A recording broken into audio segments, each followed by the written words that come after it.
This is the first of 4 tutorials on manually identifying, reducing, or removing unwanted noise. In this one, we're going to take a look at noise. Now, you can certainly hear noise, but if you get a chance to look at it, it helps you then remove it later. So to follow along, just go get these 2 files, Noises Music and Noises Speech, inside the Working Files folder, Noises subfolder, those 2 folks right there.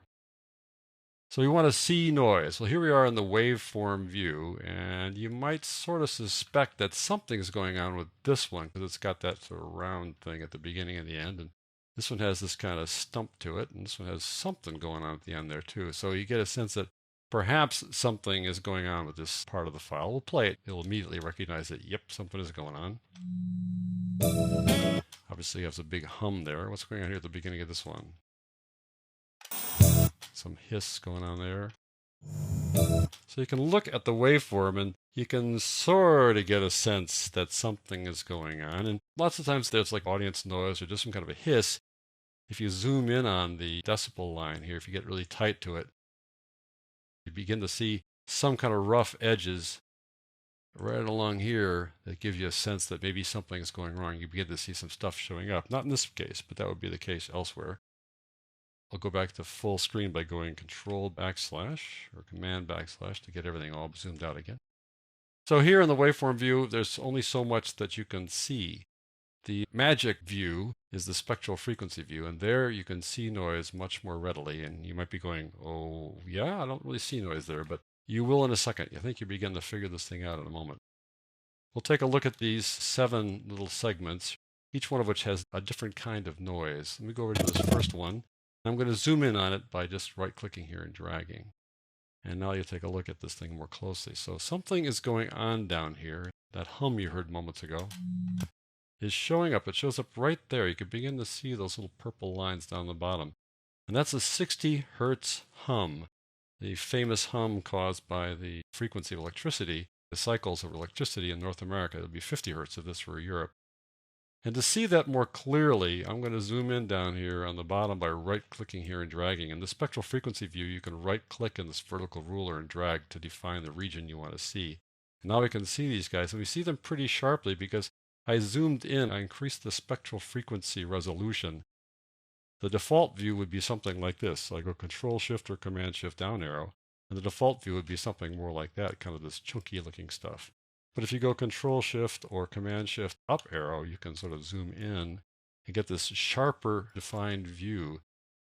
I'll go in even further. I'll zoom in even more by right-clicking and zooming to there. And now you can see there's the 60 hertz line. And what's typical for a 60 hertz hum is that it has overtones, 120, 180. This is a typical situation where you've got a 60 hertz hum and a bunch of its overtones. Now I've shown you the notch filter and other filters that can remove 60 hertz hum, and we'll then tackle this problem with those filters as well as we go forward here. I'm going to zoom all the way back out by going Control or Command /, and we'll go on to this next one here. Let's just see what that sounds like. There's a sort of white noise or kind of motor noise. But you can spot noise by just looking here in the spectral frequency display. Let me zoom in on that by right-clicking and dragging here. Noise is this kind of just overall sort of evenly spaced, evenly colored stuff. Kind of just junk that floats through all the frequencies here. Rather than being distinct, it's just this kind of a rough look to it. And it's not all that difficult to deal with this kind of constant noise, and I'll show you how to do that in the next tutorial. So that's kind of a static-y kind of a noise. We'll move on down to the next one. It sort of looks similar, but you can see that it gets brighter down here, it gets louder down here, and then it gets quieter up on top. This is more like a hum and a hiss thrown together. A hum and a hiss. Why is that? That's because it's a fan and a motor. So we can deal with that because it too is a constant sound. You're able to grab constant sounds, get noise prints they're called, and then apply them and remove the noises. And I'll show you how to do that in the next tutorial. You can see also that there are some constant frequencies running through here in certain places. But that will hopefully be dealt with when we get rid of the constant noise. Let's move on down the line here. This too looks kind of like static, but it has little lines through it, like it is not necessarily a constant sort of flow. It has its own little lines, own little frequency bands, and also kind of starts and stops and starts and stops. So that's because this is a vinyl record scratch.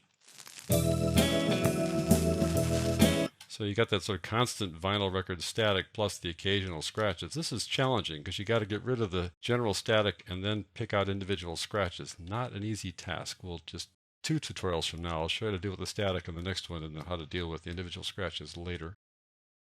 Move on down the line here. What's going on with this guy? This has individual clicks. How you spot a click?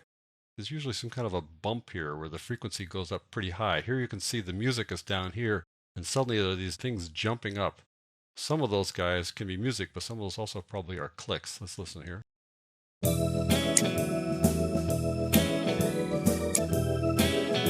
you can see that's a click there, one over there. So those are clicks or pops, and you try to fix them by isolating them using one of these tools up here to isolate it and then do what's called an auto heal. I'll show you that 2 tutorials from now. And let's move on down the line to this guy. This one is not so easy to work with. It's coughing. So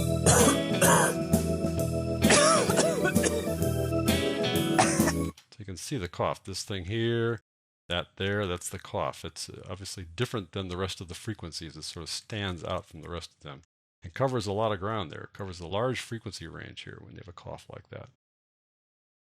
Finally, we move on to this next one. It has these distinct lines here, right there, in a pair there, and another pair of lines there. What the heck is this, right?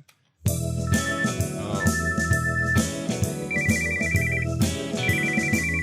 Great, someone's cell phone goes off in the middle of the concert. How do we deal with that? Well, we can try to get rid of those guys too. It tends to cut out a lot of the sound when we get rid of it, but we'll give that a try 2 tutorials from now. So that's basically what you look for when you try to see noises. I've shown you here on the music side. I'll just flip over to the voice side, the speech side.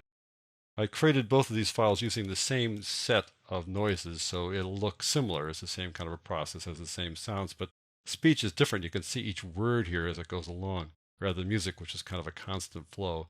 And so dealing with noises inside speech is a little bit different than dealing with noises inside music. It's easier with music because it's a flow, and you can usually pick up a sound on one side of some noise and the same sound on the other side of the noise and blend them together, removing the sound in between. With a speech, it's different. It's individual discrete words.